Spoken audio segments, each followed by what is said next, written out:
నమో తస్స భగవతో అర్హతో సమ్మా సంబుద్ధస్స. ఇంతకుముందు magic of mind అనే టాపిక్ గురించి మనం మాట్లాడుకుంటున్నాము. దాంట్లో భాగంగానే భగవానుడు కాలక రామసూత్రాలు తథాగతుడి గుణాలు అంటే బుద్ధుడు ఎప్పుడు తన గురించి చెప్పుకునేటప్పుడు తథాగతుడు అని పిలుస్తాడు. తథాగతుడు అన్నా కానీ బుద్ధుడే, కానీ బుద్ధుడు ఎప్పుడు కూడా బుద్ధుడు అని డైరెక్ట్గా చెప్పకుండా తథాగతుడు అని చెప్తాడు. అయితే మిగతా వాళ్ళు అండర్స్టాండింగ్కి తథాగతుడి అండర్స్టాండింగ్కి డిఫరెన్స్ మనకి ఆ కాలక రామసూత్రాలు భగవానుడు చెప్తాడు. దాన్ని ఆధారంగా చేసుకొని మనం ఇక్కడ డిస్కోర్సెస్ అనేది చేస్తూ ఉన్నాము. అయితే ఈరోజు ఈ తథాగతుడి గురించి, అంటే అసలు తథాగతుడని ఎవరిని అంటారు, తదతా ధర్మం అంటే ఏంటి, దాన్ని సచ్నెస్ అని కూడా అంటారు. అంటే భగవానుడిని తథాగతుడు అని అంటారు. ఇక్కడ భగవానుడు అంటే దేవుడు అని అర్థం కాదు. బగ్గరాగో బగ్గదోషో బగ్గమోహం, ఎవరైతే తమ లోపల ఉన్న రాగాన్ని పూర్తిగా భగ్నం చేశారో లేకపోతే దగ్ధం చేశారో, ఎవరైతే తమ లోపల ఉన్న ద్వేషాన్ని భగ్నం చేశారో లేకుంటే దగ్ధం చేశారో, ఎవరైతే తమ లోపల ఉన్న మోహాన్ని పూర్తిగా భగ్నం చేశారో దగ్ధం చేశారో, అటువంటి వ్యక్తిని భగవానుడు అని చెప్తారు. ఇక్కడ దేవుడు అని అర్థం కాదు. అంచేత భగవానుణ్ణి తథాగతుడు అని అంటారు. తదతా ధర్మం కలవాడు తథాగతుడు, అంటే యథాభూత జ్ఞాన దర్శనం కలవాడు తథాగతుడు. ప్రకృతిలో దాగి ఉన్న సహజ సత్యధర్మాన్ని కనుగొని అందరికీ పంచాడు కనుక ఆయన్ని తథాగతుడు అంటారు. అంతకుముందు తెలియనివి ఆవిష్కరించబడినవి, అలాగే భగవానుడు ఆవిష్కరించింది ఏంటి, పఠించ సముపాద ధర్మ సూత్రం, సత్య ధర్మాలు, ఇంకా 4 ఆర్య సత్యాలు, సహజ ధర్మాలు. అంతకుముందు ఎవరికీ తెలియనివి లేదా మరుగున ఉన్న వాటిని ఆయన మరలా కనుగొన్నాడు. ఉదాహరణకి ఒక దారి ఉందనుకోండి, ఆ దారిలో ఎప్పుడు ఎవరో ఒకరు నడుస్తూ ఉన్నారు అంటే ఆ దారి ఉంటుంది. ఆ దారిలో ఎవరు నడవకపోతే కొద్ది రోజులకి ఆ దారంతా కూడా చెట్లతోటి చిన్న చిన్న మొక్కలు పెరిగి దారి కనపడకుండా ఉంటుంది. మళ్ళీ అటువంటి దారిని ఒక బుద్ధుడు వచ్చి చూపిస్తాడు, ఇది ఈ దారి అని. సో ఈ ధర్మం అనేది కనుమరుగైపోవడం అనేది జరుగుతుంది, లేకుండా పోవడం జరగదు. అంటే ఒక బుద్ధుడికి ఇంకొక బుద్ధుడికి మధ్య ఆ గ్యాప్ కాలం ఏదైతే ఉందో ఆ కాలంలో కొంతకాలమే బుద్ధుడి ధర్మం ఉంటుంది. ఆ తర్వాత మళ్ళీ కనుమరుగైపోతుంది. మళ్ళీ ఇంకొక బుద్ధుడు వచ్చి దాన్ని బయటికి వెలికి తీసి ప్రజలకి బోధిస్తాడు. దానికి కారణం ఏంటంటే ధర్మం ఉంటుంది, కానీ ఆ దారిలో నడిచే వాళ్ళు లేకపోవడం వలన అది కనుమరుగైపోతుంది. అందుకే బుద్ధ చెప్తాడు, ఎప్పటి వరకైతే భిక్షువులు కనీసం భిక్షు పాతిమొత్త శీలానైనా పాటిస్తూ ఉంటారో అప్పటి వరకు నా ధర్మం నిలిచి ఉంటుంది, అంటే బుద్ధ శాసనం నిలిచి ఉంటుంది అని చెప్తాడు. సో కనుమరుగవటానికి కారణం ఏంటి, ఆ దారిలో ఎవరు నడవకపోవడమే. అయితే కనుకనే కాలక రామసూత్రాలు ఎవరు దర్శించిన దానిని దర్శించాను అని, ఆ దర్శించినది తదతా ధర్మం, సత్యధర్మం, ప్రకృతి సహజంగా పాటిస్తూ ఉన్న ధర్మం. ధర్మం తయారు చేయబడింది కాదు. ఇక్కడ ధర్మం అనే మాటను ఎందుకు ఉపయోగిస్తున్నామంటే బుద్ధుడి బోధనలనే ధమ్మం అని చెప్తాము, వేరే ధర్మం కాదు. బుద్ధుడు ఏదైతే మనం దుఃఖం నుంచి బయటపడటానికి బోధించాడో దానినే ధర్మం అంటాము. ధర్మం తయారు చేయబడేది కాదు, ఊహించుకునేది కాదు, సహజంగా ఉన్న ధర్మం. 4 అరియ సత్యాల సహజంగా ఉన్న ధర్మాలే. దుఃఖం ఉంది, దుఃఖానికి కారణం ఉంది అనే అరియ సత్యాలు లోకంలో సహజంగా ఉన్న ధర్మాలే. దుఃఖ కారణాన్ని నిరుద్ధం చేస్తే దుఃఖం ఉండదు అనే సత్య ధర్మమైన ప్రకృతి ధర్మంగా ఉంది. ఇదే తదతా ధర్మంగా ఉంది. ఈ లోక ధర్మం సముదాయమై ఉంది, కేవలంగా లేదు. ఈ సముదాయంలో పటిచ్చ సముత్పాద నియమాలు కారణాలుగాను ఉద్భవాలుగాను ఉన్నాయి. అంటే ఓ కారణం చేత ఈ ధర్మాలు అన్నవి ఉత్పన్నమవుతున్నాయి. అవిద్య కారణంగా సంకారాల కారణంగా విజ్ఞానం కారణంగా నామరూపాల కారణంగా 6 ఆయతనాలు కారణంగా స్పర్శ కారణంగా వేదన కారణంగా తృష్ణ కారణంగా ఉపాదానం కారణంగా భావం కారణంగా మళ్ళీ పుట్టుక, జన్మ, ముసలితనం, దోమనస్సం, మానసిక దుఃఖం, శారీరక దుఃఖం, చావు, ఇవన్నీ దుఃఖం అన్నమాట. ఇలా దుఃఖం వరకు చెప్పబడ్డాయి. ఆ కారణాలను నిరోధిస్తే దుఃఖం నిరుద్ధమవుతుంది. సారిపుత్ర బంతే అసజ్జి చెప్పిన సంక్షిప్త ధర్మం ఇదే. అదేంటంటే, ఆ మహాశ్రమణుడు భవధర్మములన్నీ వాటన్నిటి కారణం ఉంటుందని, ఆ కారణాన్ని నిర్మూలిస్తే భవం జరగదని వివరించాడు. ఇదే భగవానుడి ఉపదేశం అని చెప్తాడు. ఇది ఉండటం వలన అది ఉనికిలోకి వచ్చింది, ఇది పుట్టడం వలన అది పుట్టింది, ఇది లేకుంటే అది ఉండదు. దీని నిరుద్ధంతో అది నిరుద్ధమవుతుంది. అంటే అవిద్య నిరుద్ధమైతే సంస్కారాలు పోతే విజ్ఞానం పోతుంది. అలాగా ఒకటి దాని మీద ఒకటి ఆధారపడి ఉంటాయి. ఇది లేకపోతే అది ఉండదు. ఇక్కడ 2 విషయాలను గమనించాలి. మొదటిది పటిచ్చ సముత్పాదాలు, ఇంకా రెండోది వాటి ధర్మాలు. ఇంకా పటిచ్చ సముత్పాదాల మధ్య గల సంబంధం. ఈ సంబంధాలలో మూలం దాని హేతువుతో పుట్టింది. అంతేకాకుండా వీటి మధ్య ఒక ధర్మం అంతరంగా కొనసాగుతుంది. ఉదాహరణకు, పుట్టినది ఒకటి ఉంటే అది ముసలిదవ్వడం, మరణించడం జరుగుతుంది. అంటే ఏదైనా ఒకటి పుట్టిందంటే అది తప్పకుండా ముసలిదవుతుంది, మరణించడం కూడా జరుగుతుంది. ఇది వాటి ధర్మం. ఈ ధర్మాన్ని పటిచ్చ సముత్పాద ధర్మం అంటారు. సబ్బో లోకో పజ్జలితో అని భగవానుడు చెప్తాడు. అంటే సత్యం ఎవరు చెప్పినా అది ఒక యూనివర్సల్లా ఉంటుంది దానికి. ఇంకా పటిచ్చ సముత్పాద ధర్మంగా అనాత్మకత కొనసాగుతుంది. అంటే ఇక్కడ పుట్టించే వాని గురించి ఈ సూత్రం చెప్పదు. వాటి ధర్మం ప్రకారం హేతుపచ్చయాల మూలకంగా, అంటే వాటి మూలంగా పుట్టుక, ముసలితనం, మరణం సాగిపోతూ ఉంటాయి. అవిద్యాపచ్చయ సంకారపచ్చయ విజ్ఞానపచ్చయ నామరూపపచ్చయ శలాయతన పచ్చయ పచ్చయ వేదనాపచ్చయ ఉపాదానపచ్చయ తనహ పచ్చయ దుఃఖం. ఇలా భవచక్రం కొనసాగుతూ ఉంటుంది. ఇందులో అంతర్లీనంగా అనిత్య ధర్మం కొనసాగుతుంది, అనాత్మ ధర్మం కొనసాగుతుంది. కానీ అవిద్య వలన భవచక్రం యొక్క అనాత్మకతను గమనించకపోవడం వలన అందరూ దుఃఖానికి గురవుతున్నారు. ఇలా దుఃఖ ధర్మం అరియే సత్యమై కూర్చుంది.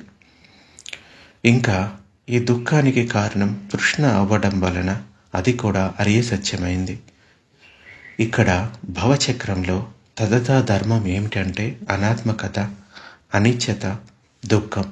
భవచక్రంలోని ఈ ధర్మాలను యథాభూతంగా తెలుసుకుంటే పటిచ్చ సముత్పాదం యొక్క విలోమం అన్నది మొదలవుతుంది, భవ నిరోధం మొదలవుతుంది, నిబ్బాన సాక్షాత్కారం అవుతుంది. కనుక సబ్బే ధమ్మ అనత్త అనే యూనివర్సల్ లా, అంటే ప్రకృతి నియమం తతదా ధర్మం అన్నమాట. ఈ తతదా ధర్మాన్ని తెలుసుకునేది మహద్గత చిత్తం. ఈ పరిత్త చిత్తపు భాషకు అందనిది ఈ తతదా ధర్మం. ఈ ధర్మాన్ని అనుభూతి చెందాలి తప్ప పరిత్త చిత్తపు భాషలో వ్యక్తపరచలేం. ఈ తతదా ధర్మాన్ని అంటే సత్య సాక్షాత్కారాన్ని, నిబ్బానాన్ని గురించి మాట్లాడుతున్నాం ఇక్కడ.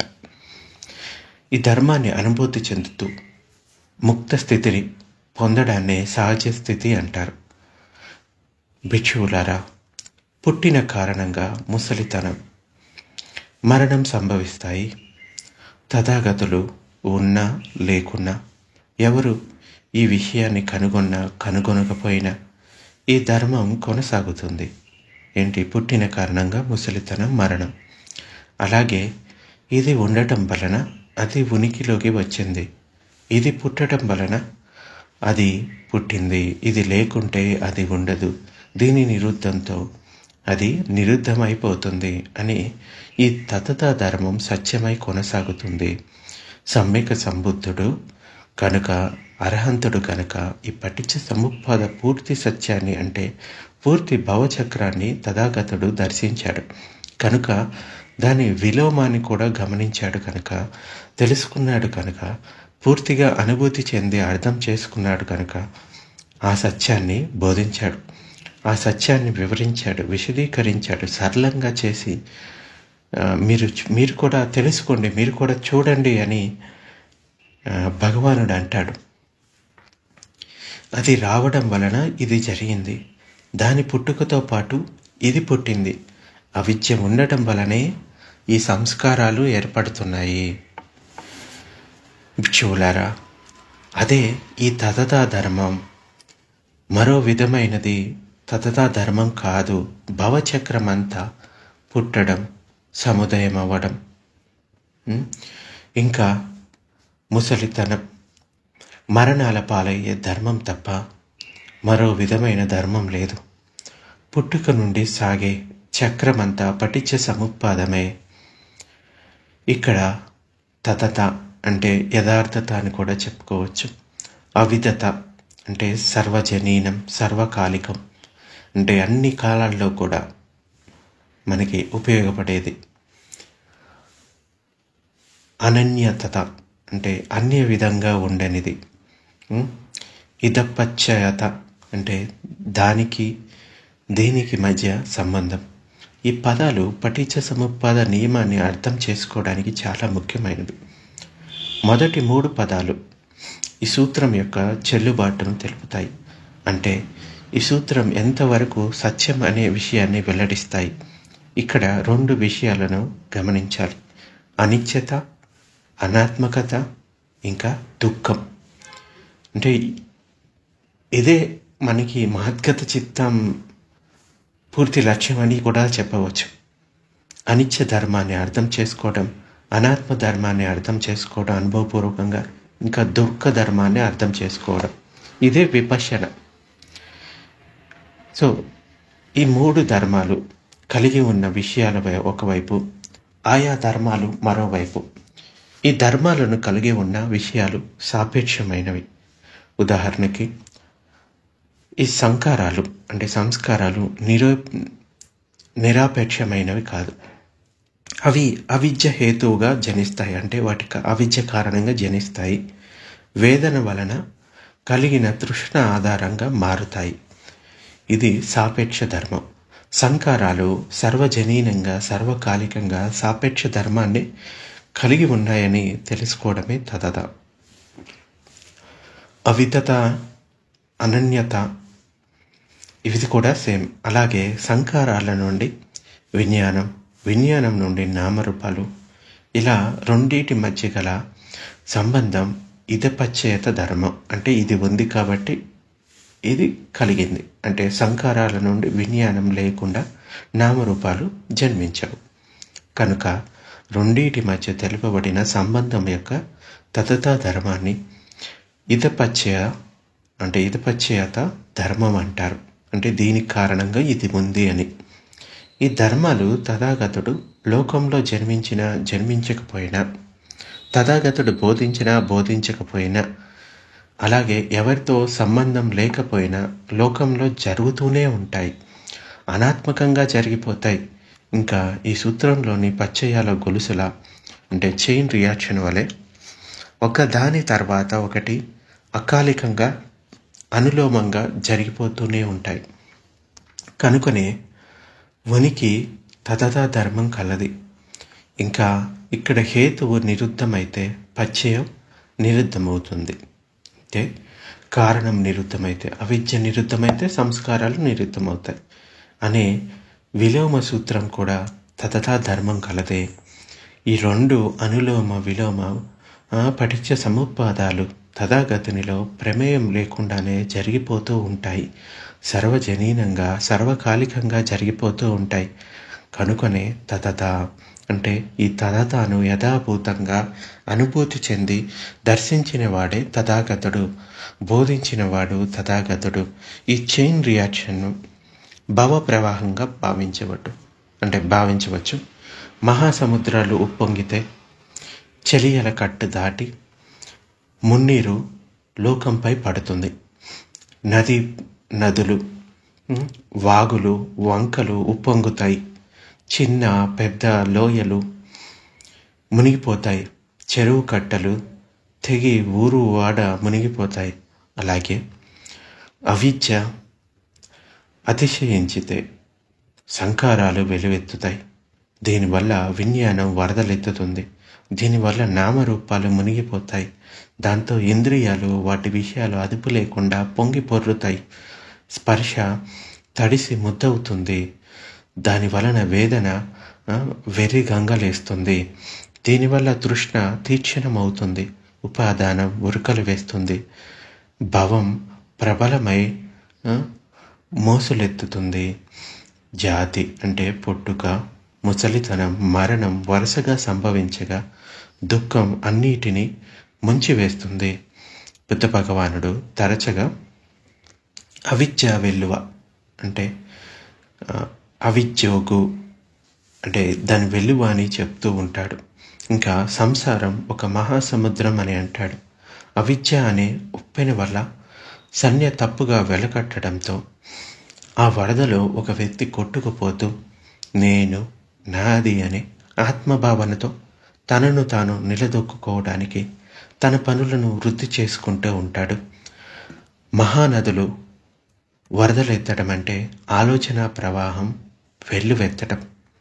ఈ ఆలోచనల వల్ల అంటే ఈ వరద వలన అవిద్య వల్లే ఏర్పడతాయి. ఈ వరదంతా కూడా మనసు యొక్క ప్రాథమికమైన పని పరిశీలించడం వర్తమానంలో జరుగుతుంది. కానీ ఆలోచనలు భూత భవిష్యత్ కాలాలకు సంబంధించినవి. ఇవి ఎండమావులే. ఇవి అవిద్య వలన వెల్లువెత్తుతాయి. మనో ఆశ్రవాలు. ఇది బలంగా విజ్ఞాన ప్రవాహాన్ని వెల్లువెత్తిస్తుంది. ఈ ఆశ్రవాలు ఇలాంటి ప్రవాహంలో నామరూపాలు ఇంద్రియాలతో సహా తేలుతూ కొట్టుకుపోతూ ఉంటాయి. నదిలో నొరగల ఏ సారము లేకుండా కొట్టుకుపోతూ ఉంటాయి. భవాన్ని పడవగా చేసుకొని ఈ 4 అంటే నా మనసులో ఉండే 4 భాగాలు విజ్ఞానం, ఈ నామరూపాలు, ఇంకా సంస్కారాలు ఈ సంసారం అనే సముద్రంలో సాగిపోతూ ఉంటాయి. ఉప్పెన పెరిగే కొలది పడవ పైకి తేలుతూనే ఉంటుంది. భవచక్రం కొనసాగుతూనే ఉంటుంది. అందుకే ఈ భవం అనే పడవను ముంచాలి. ధర్మం అనే పడవలో బరువులు తగ్గించుకోవాలి. ఇక వాగులు, వంకలు స్పర్శకు, వేదనకు, ఇంకా ఉపాదానం, తృష్ణలకు ప్రతీకలు. ఇక లోయలు, సరస్సులు భవానికి ప్రతీకలు. భవం అంటే ఇంకొక లోకం, అక్కడ పుట్టడం అన్నమాట. ఈ అనంతకాల పయనంలో భవ ప్రవాహాలన్నీ ఒక చోట చేరితే ఏర్పడే మహాసరస్సే లోయలన్నీ, సరస్సులన్నీ పొంగి పొర్లడం. అనాదిగా ఉన్న భవమూలానికి ప్రతీక ఈ మహాసరస్సు. ఒక ఈశ్వరుడు, దేవుడు అనాది సృష్టికి మూలం అని ఇతరులు అనుకుంటారు. కానీ భగవానుడు ఏం చెప్తాడంటే ఈ భవతృష్ట జీవికి మూలం అని అంటాడు. అనాదిగా ఉన్న అవిద్య వల్ల ఏర్పడే భవమయ్యే స్థితే అన్ని కదలికలకు, అన్ని పరిణామాలకు మూలం. సముద్రానికి సరస్సు ఎంత దూరం ఉంటుందో ఆ దూరం పుట్టుకకు ఇంకా మరణానికి గల జీవన కాలంగా భావించవచ్చు. ఇక్కడ బాగా గుర్తుంచుకోవలసిన విషయం ఏంటంటే సముద్రపు ఉప్పెన వల్ల ప్రవాహం పల్లెం నుండి మెరుకుకు పొంగి పొర్లడం, అంటే భవ ప్రవాహం ఎదురు దిశగా సాగుతుంది. సహజ నది ప్రవాహం ఎత్తు నుండి పల్లానికి సముద్రంలో కలవడానికి సాగుతుంది. అలాగే ధర్మగంగ ముక్తిలో కడలిలో కలవడానికి సహజ దిశలో సాగుతుంది. నేను అనే మిథ్యా ఆత్మభావన భవ ప్రవాహానికి మూలమైతే, అనాత్మ భావన అంటే అహం లేని భావన ముక్తి ప్రవాహానికి మూలం. ఎక్కడ ప్రవాహం వెనుతిరుగుతుందంటే, ఎక్కడ సుడి తిరగవో అక్కడ నుండి ఈ ప్రవాహం వెనుతిరుగుతుంది అని చెప్తాడు. అంటే మనకి విశుద్ధి మార్గంలో ఈ సుడుల గురించి జటలని బుద్ధఘోషుడు అంటాడు. ఈ ఉపమానం నీటి ప్రవాహానికి, భావ ప్రవాహానికి అంటే మనో ప్రవాహానికి సరిగ్గా సరిపోతుంది. ఆటుపోటులు సముద్రానికి వస్తూ ఉన్నట్లే సంసార కడలికి కూడా సహజమే. అవిద్య వల్ల ఏర్పడిన వెల్లువ ఒక్కొక్క పుద్గులునికి ప్రత్యేకంగా ఒక్కొక్క భవసరస్సును ఏర్పరుస్తుంది. అంటే ఎవరి భవసరస్సు వారిదే. ముక్తి స్రోతలో పడిన వారికి అవిద్య వెల్లువ తగ్గుతుంది. అంటే ఎట్లీస్టు శ్రోతాపన్న స్థితిని పొందినవాడు. ఇంకా ఊర్ధ్వ స్రోతం ఆగిపోతుంది. అంటే అతడు ఇక అధోలోకాల్లో జన్మని పొందడు. శ్రోతోపన్న స్థితిని పొందినవాడు అంటే పల్లం నుండి మెరుకకు పారే భవ ఉప్పెన ఆగిపోతుంది. భవ సరస్సులో ఎండిపోతాయి. ఎత్తైన పర్వత శిఖరాల మీద పెద్ద పెద్ద చినుకులతో పెద్ద వర్షం కురిసినప్పుడు ముందుగా కొండల మీదున్న చిన్న చిన్న గుంటలు నిండుతాయి. తర్వాత కొండరాళ్ళలోని పగుళ్ళ ద్వారా లోపల జలంతో నిండిపోతుంది. క్రమంగా కొండల్లోని చలమల్లోని ఇవన్నీ కూడా నిండిపోతాయి. ఆ తర్వాత దరువులు, మడుగులు నిండుతాయి. తర్వాత కొండవాగులు, వంకలు ప్రవహిస్తాయి. ఆ తర్వాత సెలయేళ్ళు నిండుగా ప్రవహిస్తాయి. అలా అవి క్రమంగా భూమిపైకి దిగి నదులుగా ప్రవహిస్తాయి. ఆ నదులు మహానదులై చివరకు మళ్ళీ సముద్రంలో కలిసిపోతాయి. ఈ విధంగానే భిక్షువు 4 ముక్తి ప్రవాహాలుగా ముందుకు ప్రవహించి చివరకు నిబ్బాన సన్నిధానంలో కలుస్తాడు. బుద్ధ భగవానుని బోధనలు వినడం ద్వారా, విన్నదానిని చర్చించుకోవడం ద్వారా, ఇంకా సాధన చేయడం ద్వారా, అంతర్దృష్టిని, సమతను పెంపొందించుకోవడం ద్వారా ఆశ్రవాలు అంతమై నిబ్బానాన్ని చేరుకుంటాడు. నదీ ప్రవాహాలు నిరుద్ధమవ్వడం, కడలిలో కలవడం ఆశ్రవాల నిరుద్ధానికి, నిబ్బానంలో కలవడానికి ప్రతీక. ఈ కార్యకారణ సంబంధాలను అంటే పటిచ్చ సముపాద సంబంధాలను సాధనతో అనుభూతి చెందడం ద్వారా విశ్వాసాన్ని కలిగి ఉండి సమ్యక్ దృష్టితో సమతను, ప్రజ్ఞను పెంపొందించుకుంటూ ఆశ్రవాలను నిరుద్ధం చేసుకుంటూ నిబ్బానాన్ని పొందుతాడు. సమతను సాధన చేస్తూ సంఘంలో సామాజికంగా ఒకరినొకరు సంతోషంగా ఉంటారు.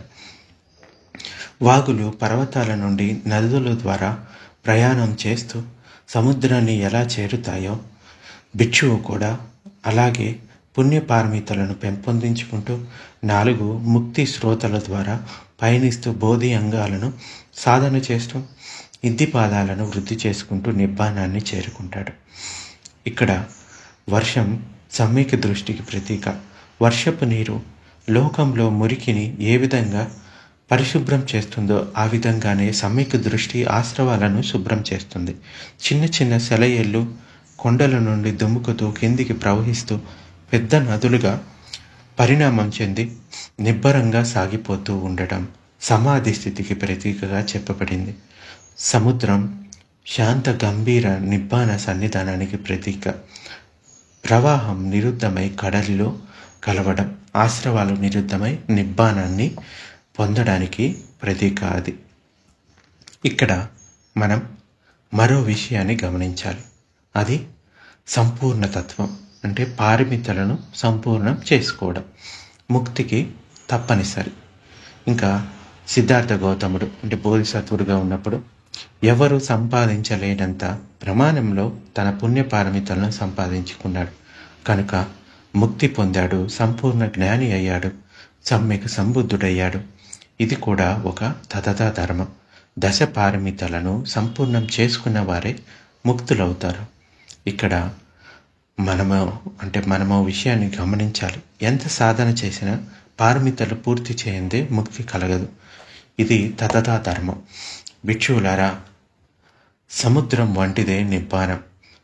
అవిద్యతో సంకారాలు కలిగి ఉండటం, సంకారాలతో విజ్ఞానం కలిసి ఉండటం, నామరూపాలతో విజ్ఞానం కలిసి ఉండటం,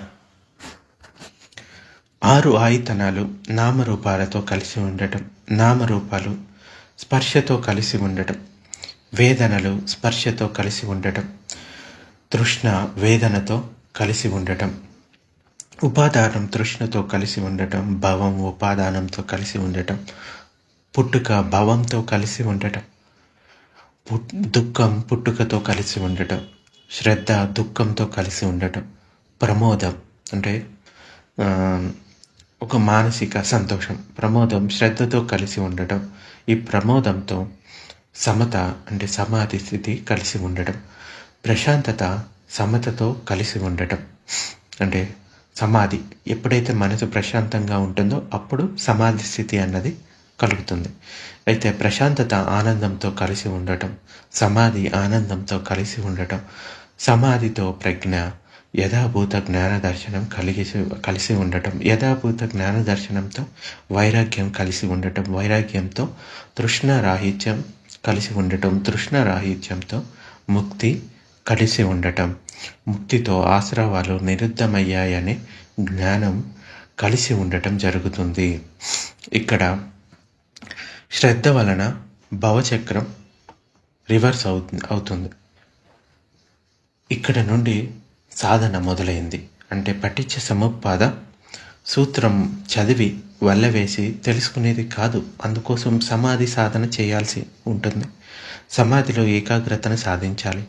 సమాధిని సాధన చేస్తూ భగవానుడు చెప్పిన విధంగా వేదనలో అనుభూతి పొందుతూ వాటిని వెలకట్టకుండా ఉపేక్షను సాధన చేయాలి. వేదనల అనిత్య అనాత్మ దుఃఖ ధర్మాలను అనుభూతి పొందాలి.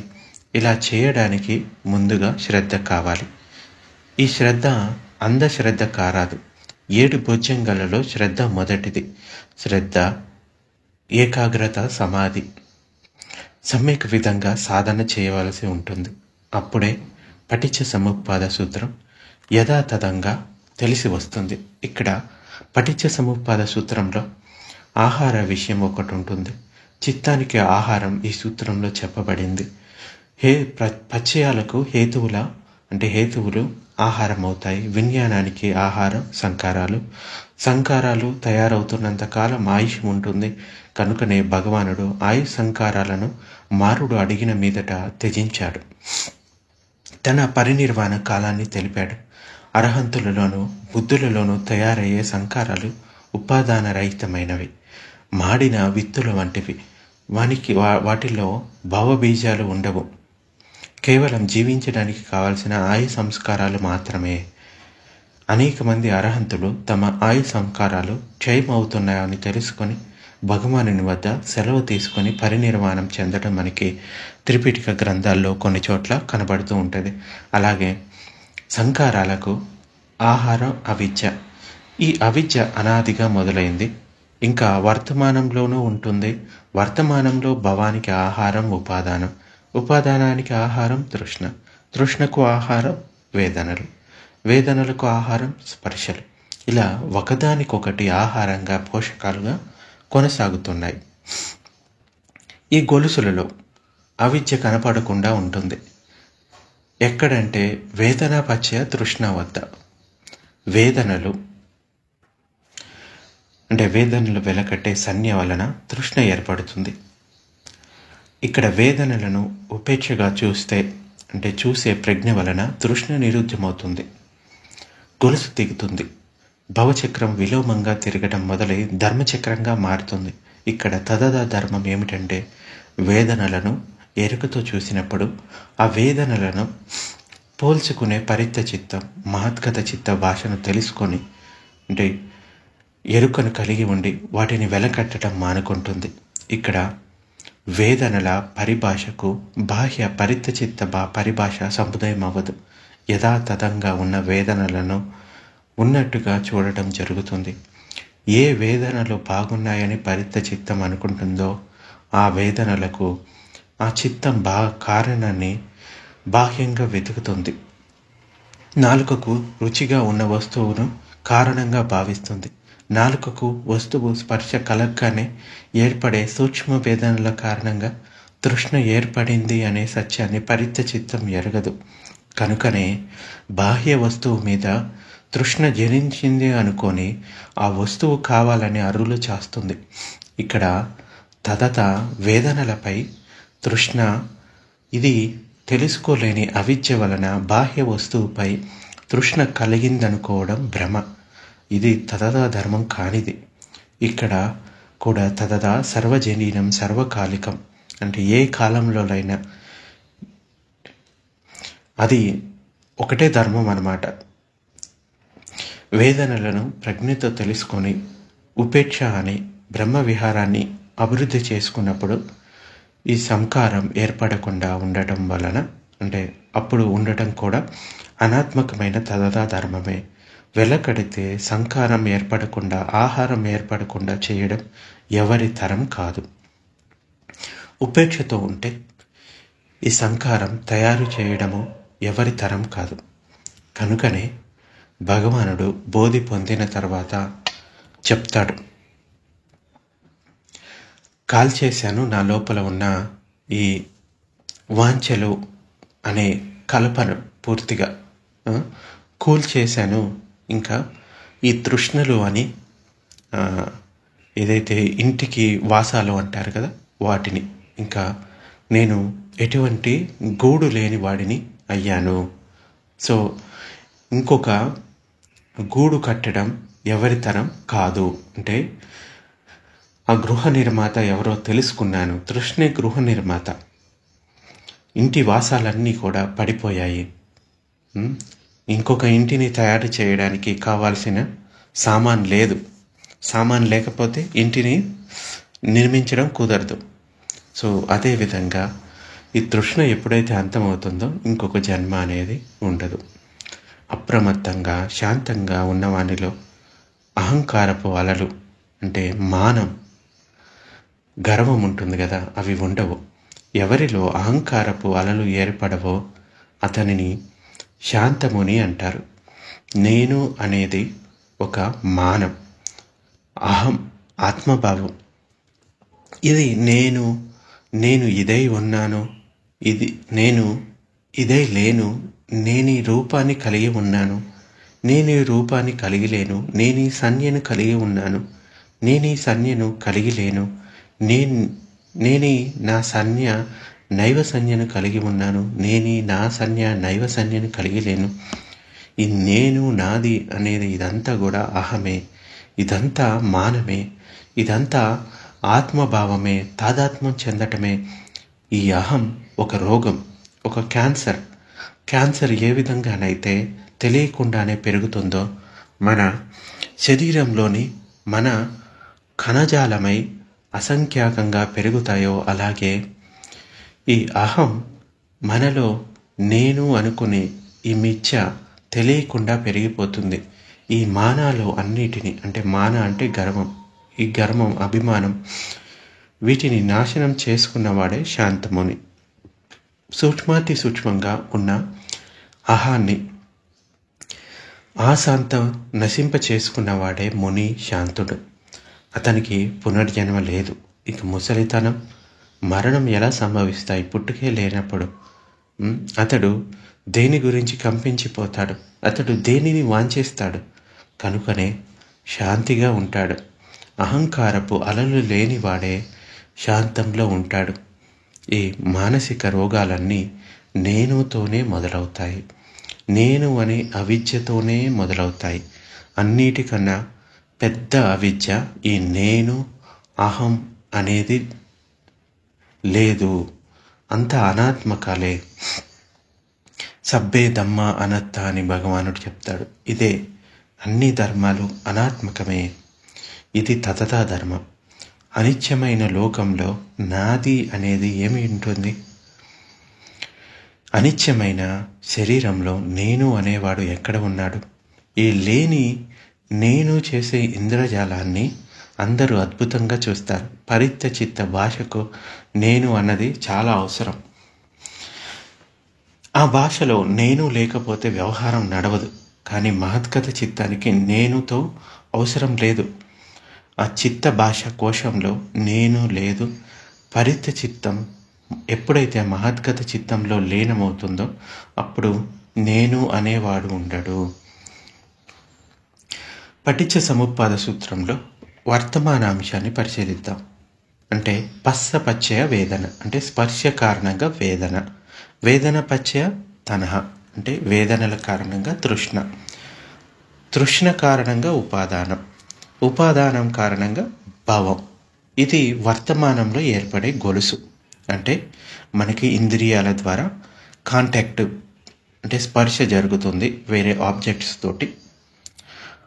అది జరగగానే ఈ సంజ్ఞ విలువ కట్టుతుంది. విలువ కట్టగానే వేదన ఫీలింగ్ ఏర్పడుతుంది. ఆ ఫీలింగు మంచిదైతే కనుక రాగం ఏర్పడుతుంది. ఆ ఫీలింగు మీకు నచ్చనిది దుఃఖకరమైనది అయితే కనుక ద్వేషం ఏర్పడుతుంది. సో మొదట స్పర్శ ద్వారా ఫీలింగ్ ఏర్పడుతుంది. ఫీలింగ్ ద్వారా ఈ తృష్ణ ఏర్పడుతుంది. తృష్ణ ద్వారా ఉపాదానం, ఉపాదానం ద్వారా భావం. ఇవి వర్తమానంలో జరిగేవి. ఇది వర్తమానంలో సముదాయమయ్యే పచ్చయాలు. స్పర్శ అనేది అనాత్మకంగా నామరూపాలకు కలుగుతూనే ఉంటుంది. స్పర్శ లేని క్షణం ఉండదు. మరుక్షణంలో వేదన తలెత్తుతుంది. వెంటనే వేదనను సంజ్ఞ విలువ కడుతుంది, తృష్ణ కలుగుతుంది. ఇక్కడ గొలుసును తెగకట్టగలిగే అవకాశం ఉందని భగవానుడు కనుగొన్నాడు. అంటే ఈ గొలుసును తెంచేయచ్చు. వేదనను ఎప్పుడైతే ఉపేక్షతో చూడటం నేర్చుకోవడం వలన ఈ సంజ్ఞ ప్రజ్ఞగా మారడంతో తృష్ణ జనించదు, ఉపాదానం ఏర్పడదు, సంకారం ఏర్పడదు. ఉపేక్షతో చూడలేకపోవడం అవిద్య, వెలకట్టడం అవిద్య. ఎరుకతో అప్రమత్తతతో ప్రతి స్పర్శలో కలిగే సంవేదనలను గమనించి వెలకట్టకుండా ఉండటం వర్తమానంలో ప్రజ్ఞతో ఉండటం. ఇలా ప్రతి క్షణం స్పర్శల పట్ల మెలకువతో ఉండటం వర్తమానంలో జీవించడం. ఇలా వర్తమానంలో ఉంటే గతంలోని పగలు వగలు ఎలా ఏర్పడతాయి? గతం గురించిన ఆలోచన వచ్చేది వర్తమానంలోనే. అప్పుడు కూడా ఈ శరీరంలో ఏర్పడే సంవేదనలు గమనించడం ఒక పని అయితే, మహోత్తరమైన అంశం మరొకటి ఉంటుంది.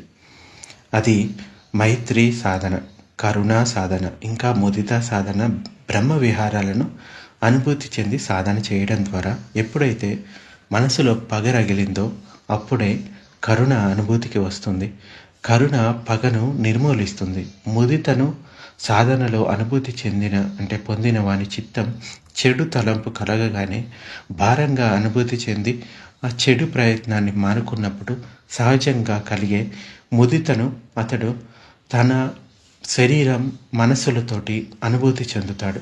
అప్పుడు అతడు శ్రోతలో పడతాడు. ఇదంతా వర్తమానంలోనే జరుగుతుంది. అంటే మార్పు అన్నది వర్తమానంలోనే జరుగుతుంది.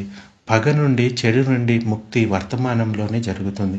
ఇది విపశ్యన సాధనను జీవితంలో ఉపయోగించుకోవడం. ఎందుకు వర్తమానంలో మార్పు జరుగుతుంది అంటే, ఎరుకతో ఉంటే మార్పు జరగటం తదథా ధర్మం. సతి చాలా ముఖ్యం. మైండ్ఫుల్నెస్, ఎరుక. కనుకనే వర్తమానంలో జీవిస్తూ ఉంటే ముక్తుడవుతాడని చెప్పబడింది. ఇక వర్తమానంలో కలిగే శక్తి ఏంటో చూద్దాం. ఇలా వర్తమానంలో జీవిస్తూ ఉంటే చిత్తం పూర్తిగా మలినాల నుండి ముక్తి పొంది పరిశుద్ధంగా తయారవుతుంది. శుద్ధ చిత్తం ఎంతో శక్తివంతంగా ఉంటుంది, అభిజ్ఞలను కూడా పొందుతుంది. ఇలా వర్తమానంలో సహజంగా పయనించడాన్ని జీవన కళ అంటారు. లెట్టింగ్ గో అంటే వచ్చే విషయాలని అలా యథాతథంగా చూడటం. సో ఈ లెట్టింగ్ గో పయనం అని కూడా అంటారు. ఈ తదదా ధర్మాన్ని సచ్నెస్ అంటారు. ఇదే తదత అంటే యథార్థత, అవిధత అంటే సర్వజనీనం సర్వకాలికం, ఇంకా అనన్యత అంటే అన్య విధంగా ఉండనిది. శుద్ధ చిత్తానికి అంత శక్తి ఎలా వస్తుంది అంటే, పరిత్య చిత్తం పరిమితమైనది, మహత్గత చిత్తం అనంతమైనది. పరిత్య చిత్తం మన కాన్షియస్నెస్ చిత్తం అనుకుంటే, మహత్గత చిత్తం అన్కాన్షియస్నెస్ చిత్తం.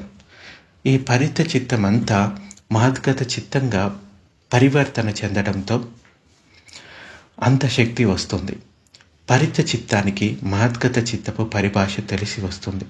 అంటే ఇంద్రియ పరిధిని దాటని మామూలు పరిత్య చిత్త పరిధిలో ఉన్నవారికి ఈ ఇంద్రియ అతీతమైన మహద్గత చిత్తపు పరిధి తెలిసి రాదు. కొండ కోణంలో నుండి ఒక నదీ ప్రవాహం వేగంగా కిందికి ప్రవహిస్తూ ఉంది. దానిలో ఒక నిర్భాగ్యుడు కొట్టుకుపోతూ ఉన్నాడు.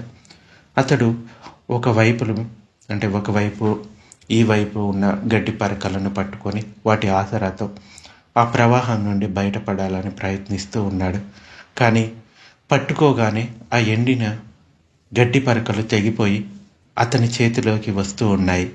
అతనితో పాటే అంటే నదిలో కొట్టుకుపోతూ ఉన్నాయి. మళ్ళీ అతడు ఆ గడ్డి పరకలను పట్టుకొని బయటపడాలని చూశాడు. కానీ పట్టుకోగానే ఊడి చేతిలోకి వచ్చాయి.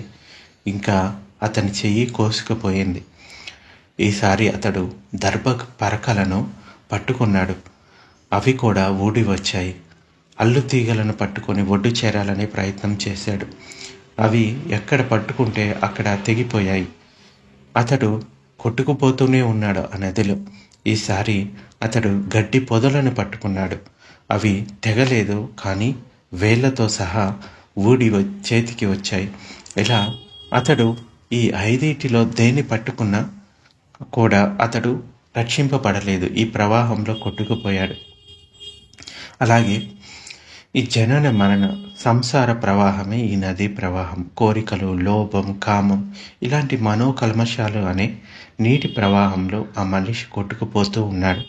అతడు పట్టుకోవడానికి ప్రయత్నించిన ఎండుగడ్డి పరకలే ఈ శరీరం, అంటే ఈ రూపస్కందం. గడ్డి పరకలు ఈ వేదనలు, దర్భ పరకలు సంజ్ఞ, ఇంకా అల్లు తీగలు ఈ సంస్కారాలు, ఇంకా పొదలు విజ్ఞానం. ఇలా ఈ పంచస్కందాలకు ప్రతీకలేవి. ఇక్కడ కూడా పంచస్కందాలతో తాదాత్మ్యం చెందేవాడు భవ ప్రవాహంలో కొట్టుకుపోవడం కూడా తదదా ధర్మమే. ఉపాదాన పచ్చయో భవో. వీటిని పట్టుకోకుండా ఉంటే ముక్తి. వేదనలతో తాదాత్మ్యం చెందకుండా ఉండటం వలన సంజ్ఞ ప్రజ్ఞగా మారుతుంది, సంకారాలు ఏర్పడం. ఇలా సంవేదనలతో తాదాత్మ్యం చెందకుండా ఉండటం వలన ముక్తులవ్వడం కూడా తదదా ధర్మమే. ఈ సంకారాల అనిత్యతను, ధర్మాల అనాత్మకతను ఉన్నదానిని ఉన్నట్లుగా తెలుసుకుంటూ పోతే దుఃఖ విముక్తి కలుగుతుంది, నిబ్బానం ప్రాప్తిస్తుంది. ఇక్కడ భవ ప్రవాహం అధశ్రోతగా చెప్పబడింది. అంటే ఎప్పటి నుంచో అవిద్యతో మొదలైన భవ ప్రవాహంలో కొట్టుకుపోయే వారి గురించి చెప్పబడింది. క్రితం చెప్పబడిన ఉపమానంలో నది ప్రవహించి కడల్లో కలవడాన్ని సంపూర్ణత్వానికి ఉపమానంగా చెప్పబడింది. పటిచ్చ సముపాద ధర్మంలో స్థల కాలాల యొక్క ప్రాముఖ్యతను పరిశీలిద్దాం. భవం జరిగేది ఎక్కడో అది స్థలం, సంకారాలు భవమయ్యేది ఎక్కడో అది వాటి భూమిక. భూతకాలంలో భవమైన సంకారాలు గుప్తంగా ఉంటే లేటుగా వర్తమానానికి కొనసాగడం కాలానికి ప్రాముఖ్యం సంతరించుకుంటుంది. గుప్తంగా కొనసాగే సంకారాల వలనే భూతకాలపు సంఘటనలు జ్ఞాపకంలో ఉంటుంది. నిద్రాణమైన సంకారాలు వాటి అనుకూల పరిస్థితుల్లో మేల్కొంటాయి. అవి భవానికి దారి తీస్తాయి, అంటే భవిష్యత్తుకు బీజాలు అవుతాయి. ఆ బీజాలు ఎక్కడ మొలకెత్తుతాయో అది ఆ కాలపు భూమిక అవుతుంది. ఇలా స్థల కాలాలు సాపేక్షలు. భవచక్రం భగ్నమైన నిబ్బానంలో ఈ రెండు ఉండవు. నిబ్బానం సాపేక్షరహితం, అంటే నిరపేక్షం. అక్కడ స్థల కాలాల ప్రసక్తి లేదు కనుక, అంటే అది ఇంద్రియ అతీతమైంది. ఇంద్రియాలు స్థల కాలాలకు బందీలు.